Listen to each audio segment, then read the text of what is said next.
Well, welcome everybody to another segment of Lewis at Large. Yours truly, Warner Lewis from the flight deck, and that, of course, means some smart talk radio is in your future. This segment, an interesting one, serious, but one from which I think we'll all be enlightened. We're going to be talking to Dowsett Johnston.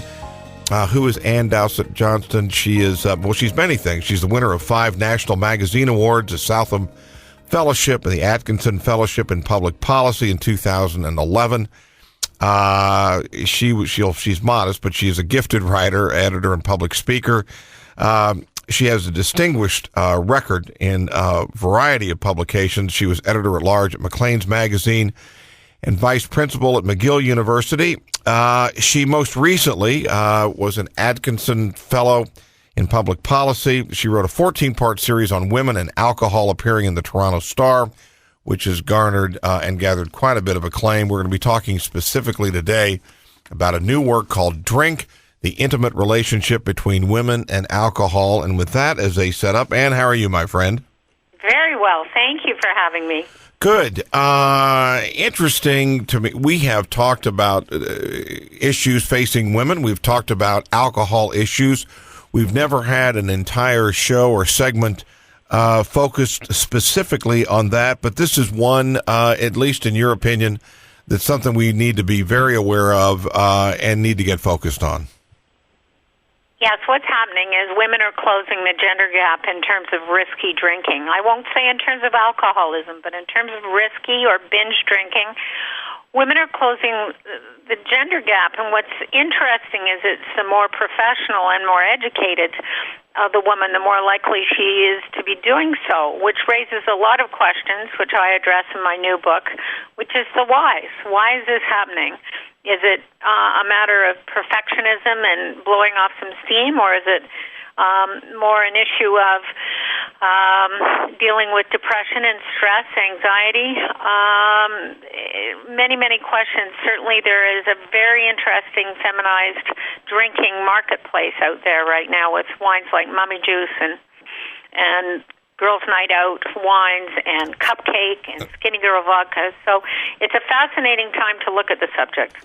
Any particular, is there, and I don't want to dive too specific too quick, but you mentioned it, is there a relationship at all between the amount of drinking between those women that work, so to speak, outside the home versus those that do not? Well, there seems to be a keeping up with the boys issue for those women at work, a sense of if I can make senior partner, I can also drink the same way as men do, the way my father did when he came home and had a drink after work. There's certainly that issue of entitlement. But certainly also the stay-at-home mom, there's the whole issue of the drinking play date, the issue of drinking book clubs. And I don't think there's a woman I've spoken to who wouldn't nod in agreement and say, this is much more a part of my life than it was my mother's, with the exception of perhaps myself, who had a severely addicted mother. But if you were dealing with a classic stay-at-home mom of another era, it didn't look like this. It certainly wasn't wine every night. It wasn't sipping wine while you chop the vegetables and get ready to oversee homework. This is a very, very different culture.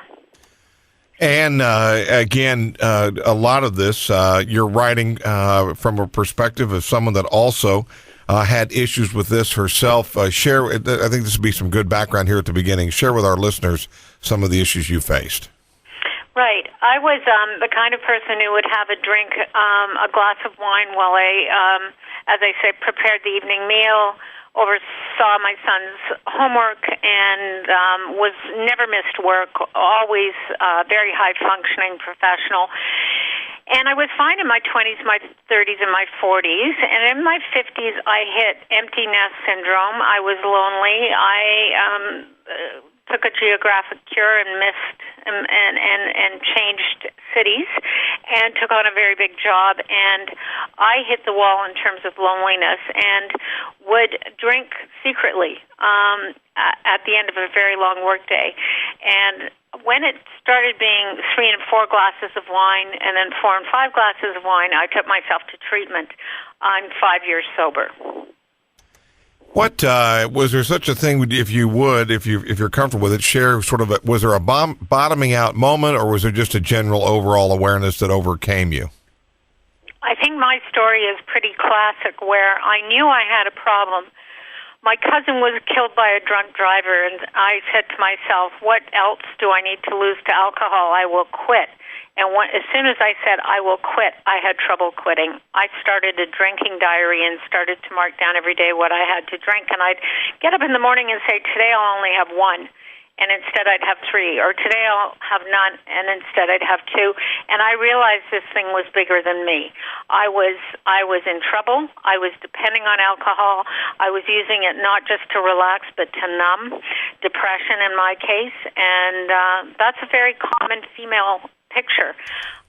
So that's what happened to me, and I realized I couldn't stop, and it was then I went and asked for help. I certainly needed help. It wasn't a long period in my life when I was in deep trouble with alcohol, and I think that's the other thing that we have some public myths that if you're going to get into trouble, you'll get into trouble in your 20s or your 30s. That's not always the case. Alcoholism is progressive, and you tend to be in denial if you have a problem. So I was suffering from both, the progression of the disease, and if you think of it as a disease, and also denial as to how severe my problem was. I was drinking daily. And so in your case, you are, in fact, by classic definition, an alcoholic versus just someone that drank too much and just needed to just slow down. I had some serious issues with alcohol dependency, and I think that yes, this is classically 1.5 to 2.5% of the population. In other words, a lot of the risky drinking is done by the person who isn't as dependent as I was, who is drinking, say, way too much on a Saturday night or on a New Year's or on a birthday, and finds himself all of a sudden in trouble.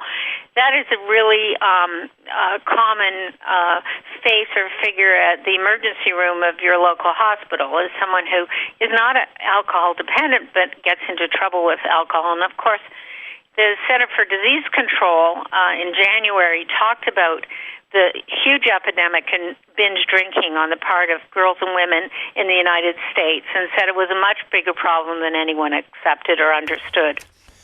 Again, if you just joined us, yours truly, Warner Lewis from the flight deck of Lewis at Large Radio. Our guest this segment is Ann Dowsett Johnston. She is an author. She has written many, many things, working for Maclean's Magazine, amongst others. We're talking specifically this segment about the work called Drink, the intimate relationship between women and alcohol. And let me generalize this. Let me go out a little bit beyond women and include men into this. There is some statistical evidence that baby boomers, particularly those late 40s, 50s, and even crawling into the 60s, you mentioned empty nest syndrome, are drinking now more than ever. Hard to define what really that means, but do you agree in general with that? And is that something we should be concerned about? It's definitely true, number one. And number two, we should be very concerned. We tend to think of red wine as we do dark chocolate. It's good for my heart. It's good for my health. If one glass is good, 2 glasses is better. We don't think of the downsides as we do, say, with trans fats or tanning beds. We just haven't, and I will blame the media in part, we haven't absorbed the fact that 15% of breast cancer cases are connected to alcohol consumption. We haven't accepted many of the downsides other than drinking and driving and liver cirrhosis. So it's a carcinogen, alcohol. I'm not trying to be a killjoy, but it is a carcinogen. It's connected to 50-plus diseases. And while both men and women suffer from those diseases, women tend to suffer from them more so. We become addicted to alcohol faster. We have cognitive deficits that happen earlier. We also should know, whether you're male or female, that a death related to alcohol is classically 20 years earlier than a death related to tobacco. So while we're really clear on the downsides of smoking, we really don't know about the downsides of drinking, nor do we want to hear about them, and I understand that. But I think it's a time we had an educated conversation. We care about our health, we care about aging, and we need to know what low-risk drinking guidelines are. And what about, with all the knowledge about alcohol, drugs, et cetera, is it not also true that college kids and those between 20, frankly, and 30 are drinking now more than ever? Yes, they are. They are drinking. Young women used to slow down in their 20s. Classically, after university, they'd slow down, and that isn't happening. People are not slowing down, and more interestingly, there is a new alcohol market, I think, that's worth talking about, which is with the birth in the mid-'90s of Alka-Pops, those vodka or rum-infused drinks like Mike's Hard Lemonade and Smirnoff Ice, trained a whole generation of young women to be spirits drinkers. So if they're playing drinking games, the young man is often drinking beer. She's two-thirds his size, and she's drinking hard liquor, typically vodka. You can't lay all the blame for this at Carrie Bradshaw's feet, with her Cosmopolitans, although she played a role, and she was quite a role model. So, yes, there is a very, very big uptick in drinking. What's interesting is that men and young men and older men are plateauing and even dipping a little bit. Women are not. Epidemiologists are scratching their heads because this is happening all through the developed world. This isn't just in North America. They're scratching their head. What is happening? And I think it's part of a larger cultural shift where people are having to blow off steam. I think we live in a very, very pressured world. What about, and that kind of suggests and kind of leads me to my next question, what, again, primarily you're talking about Western culture here. Are we seeing some of these same trends, for example, either in the Middle East or Far East at all, or around the globe? The trends tend to be global. We are seeing cultures where there was no real drinking on the part of women, shifting, changes in India, changes in China. Yes, you'll see, and most interestingly and sadly, you're seeing some really big efforts on the part of big alcohol to focus on women in the developing world where they're new to white-collar jobs, and the notion is they should be drinking like men as well. So, again, Anne, you've done a lot of research. A lot of this is firsthand knowledge through your own experiences. But how good, I guess, rate our public schools as an example, how good are they at educating younger people about alcohol? And I don't know what the benchmark is other than what kind of results we're seeing as a result of that education. Education is a complex thing. Modeling, and what you do as a parent is actually the most important part of this picture. Modeling behavior, talking to young people about drinking, but at large scale, don't drink before you're a certain age. Those education efforts usually don't work. What do you, when you talk to younger people about this subject, I'm curious, do you get a defensive reaction, or are they actually listening to you? I get a very interesting nodding of heads where they will say, this is indeed what's happening at my university. There's competitive blacking out, as in young women will say, proudly, I blacked out last night. Frosh weeks where people are, Frosh leaders are taking a magic marker and writing the young person's address on their forearm when they arrive at university, presuming they will drink to blackout, and blackout to the degree they won't remember where they live. So it's necessary to know where to deliver them. I get a lot of nodding of the heads in terms of spend a day on a campus earlier this week in terms of, yes, young women are drinking vodka, young guys are drinking beer. There's a deep concern. There's a deep concern on the part of university leaders, and I think a frustration in the sense of saying, how do you change a campus culture when you can't change North American culture?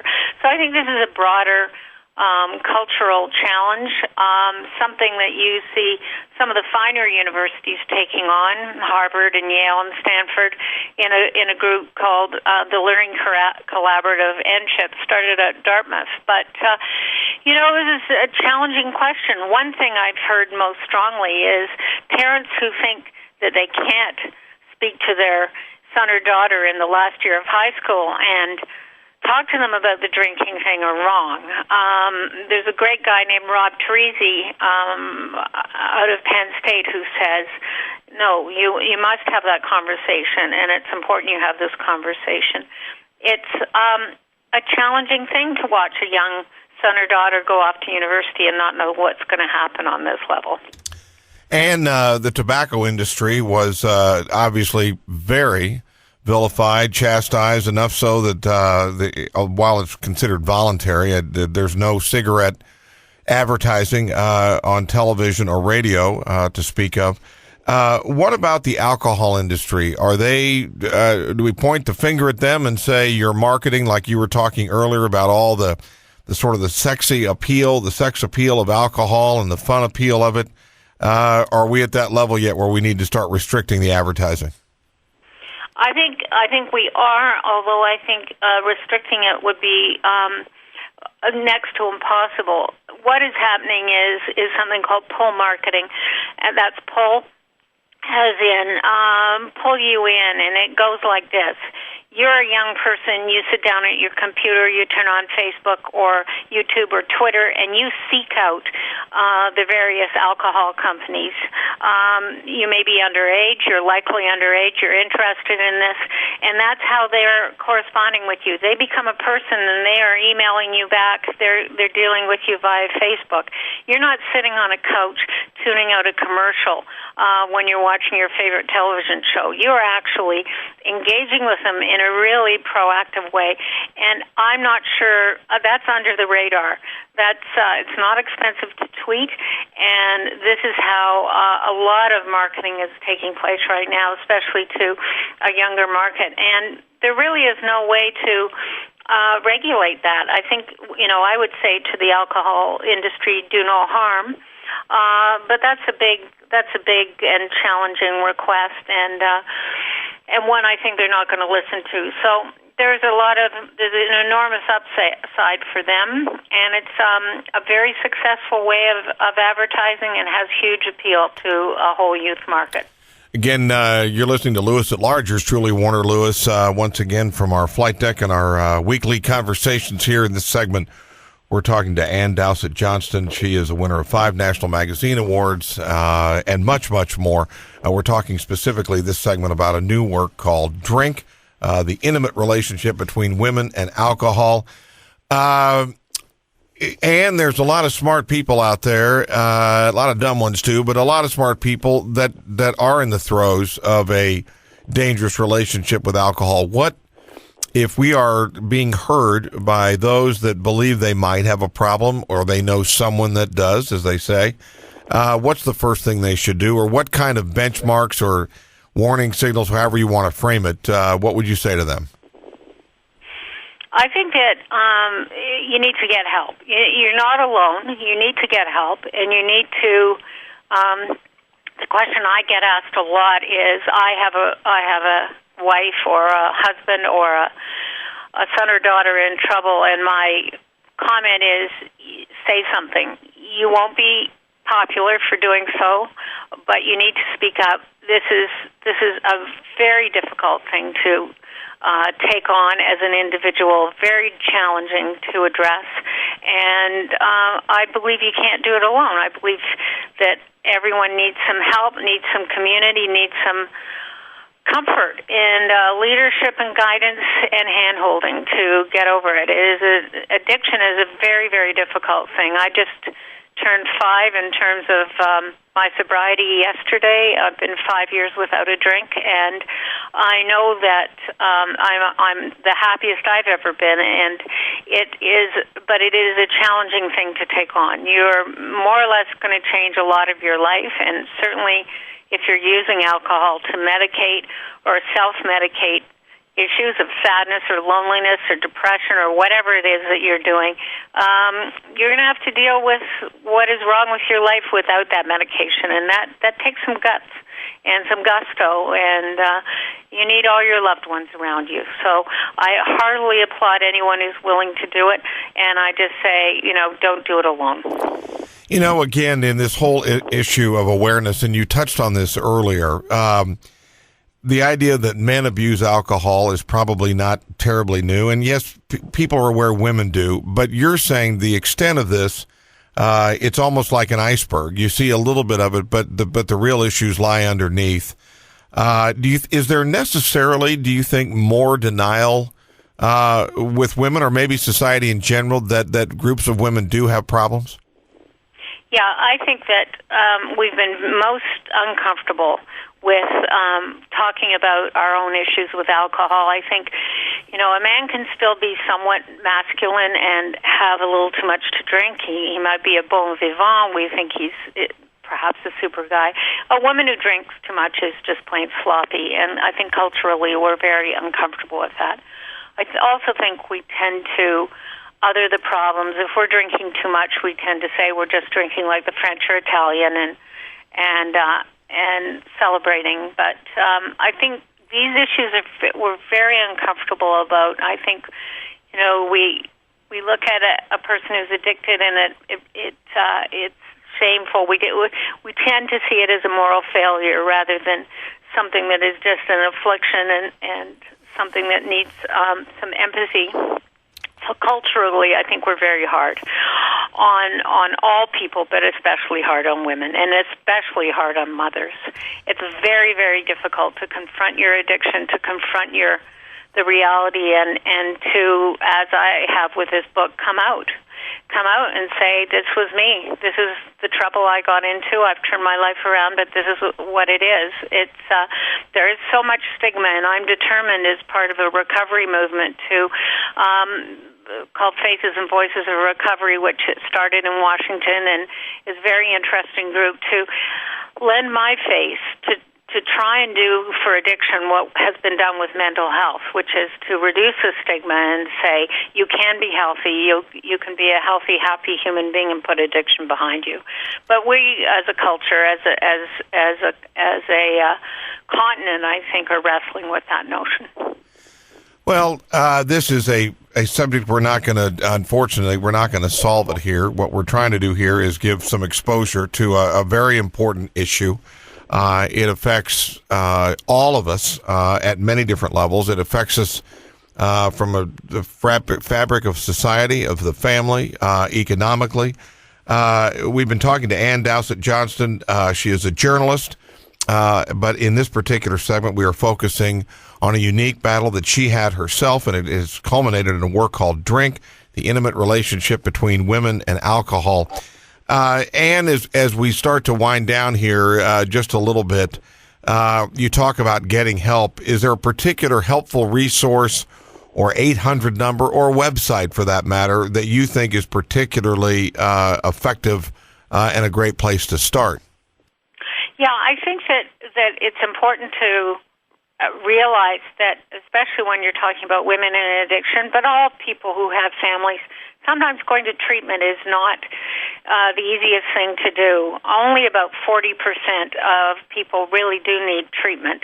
Unfortunately, only about 8% get treatment. So I would say don't think that it's the only option. Certainly, if you can make time in your life, make time for it, because it will give you a booster shot. But if you can't, there are so many groups that focus on mutual help, support. There's AA, there's Women for Sobriety. There are many groups that are sturdy and supportive and will give you the kind of community that you're going to need to face a new life. And I can't be positive enough about what's on the other side of the challenge. So I would encourage everyone, and I think almost every family has been touched in some ways by addiction or by a friend. I would encourage people to get help and begin a new life as soon as possible. Again, we've been talking to Ann Dowsett Johnston. The work is Drink, the Intimate Relationship Between Women and Alcohol. It's published by HarperCollins. Ann, how can people get a copy of the book and also just find out more about this subject in general? The book is available everywhere. Amazon. It's available in ebook and hard copy and audio book, and it's very, very easy to access. And I have a website, AnnDowsettJohnston.com. I'd be happy to hear from anyone, and I have been hearing from dozens and dozens of readers. So I welcome any comments and any questions. Listen, thank you so much for sharing your story and the research that you've done, and best of luck to you, and thanks again. Thanks for having me. You bet. We will be back with more right after this on Lewis at Large.